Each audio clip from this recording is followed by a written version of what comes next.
বর্তমান সময়ে আমরা ধৈর্যের অভাব বোধ করি বা আমরা ধৈর্য ধরে রাখতে পারি না। যে কোনো বিষয় নিয়ে আমরা অধৈর্য হয়ে পড়ি। তো এই ধৈর্যশীল হতে আর অধৈর্যকে দমন করতে প্রতিদিন আপনারা পদ্মাসন অভ্যাস করুন। নমস্কার, আবারও চলে এসেছি আরেকটি ভিডিও নিয়ে। আজকে এই ভিডিওতে আমি আলোচনা করব বা আসন করে দেখাবো যে মানুষ কেন ধৈর্য হারিয়ে ফেলে বা অল্পতেই ধৈর্য হারায়, আর মানুষ কেন অল্পতে অধৈর্য হয়ে পড়ে, আর এই অধৈর্য দূর করতে পদ্মাসন কেন উপযুক্ত। তো চলুন, এই পদ্মাসন ধৈর্য আনতে অর্থাৎ অধৈর্যকে বিনাশ করতে কিভাবে উপকার করে। পদ্মাসন অধৈর্য ও অস্থিরতা দূর করতে অত্যন্ত কার্যকরী।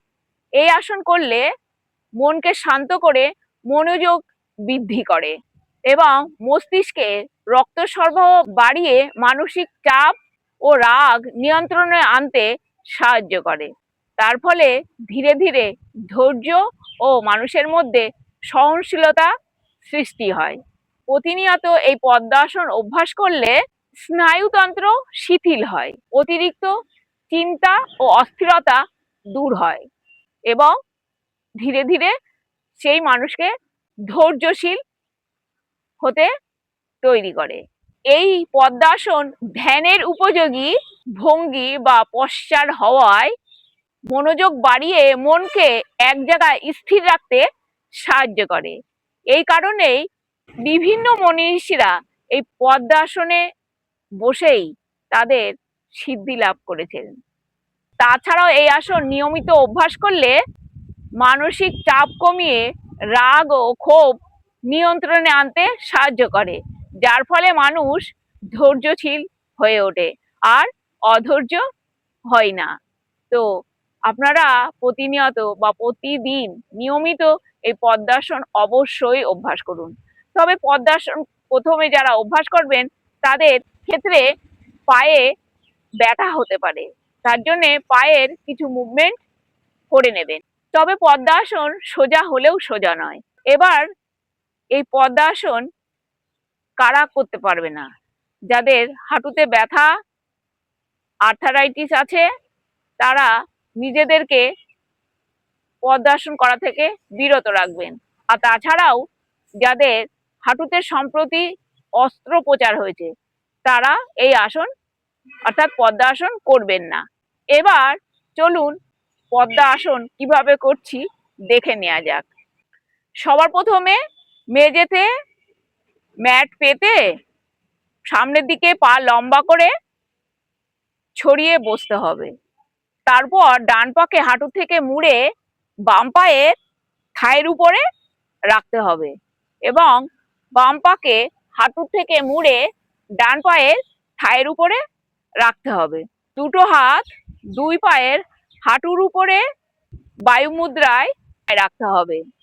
এই অবস্থায় মেরুদণ্ড সোজা, দৃষ্টি সামনে রেখে চোখ বন্ধ করে 30 সেকেন্ড থেকে 1 মিনিট পর্যন্ত হোল্ড করে থাকতে হবে। তারপর চোখ খুলে ধীরে ধীরে পূর্বের অবস্থায় ফেরত আসতে হবে। অপরূপভাবে বাম পাশে অর্থাৎ অপর পাশেও করতে হবে। প্রথমে বাম পাকে বা বাঁ পায়ের হাঁটু থেকে মুড়ে ডান পায়ের থায়ের উপরে রাখতে হবে। তারপর ডান পাকে হাঁটু থেকে মুড়ে বাম পায়ের থায়ের উপরে রাখতে হবে। হাত দুটো দুই হাঁটুর উপরে বায়ু মুদ্রায় রাখতে হবে। মেরুদণ্ড সোজা হবে, দৃষ্টি সামনে, চোখ বন্ধ থাকতে হবে। একটা জিনিস খেয়াল করতে হবে, পেছন দিক থেকে কোনোভাবে যেন আমাদের হিপটা না ওঠে, মাটির সঙ্গে স্পর্শ করে থাকে যেন। চোখ বন্ধ অবস্থায় বায়ু মুদ্রায় দুই হাত দুই হাঁটুর উপরে রেখে স্বাভাবিক শ্বাস প্রশ্বাস অবস্থায় 30 সেকেন্ড থেকে 1 মিনিট পর্যন্ত হোল্ড করে থাকতে হবে। তারপর চোখ ধীরে ধীরে খুলে ধীরে ধীরে পূর্বের অবস্থায় ফেরত আসতে হবে। তো আপনারা প্রতিদিন নিয়মিত পদ্মাসন অভ্যাস করুন।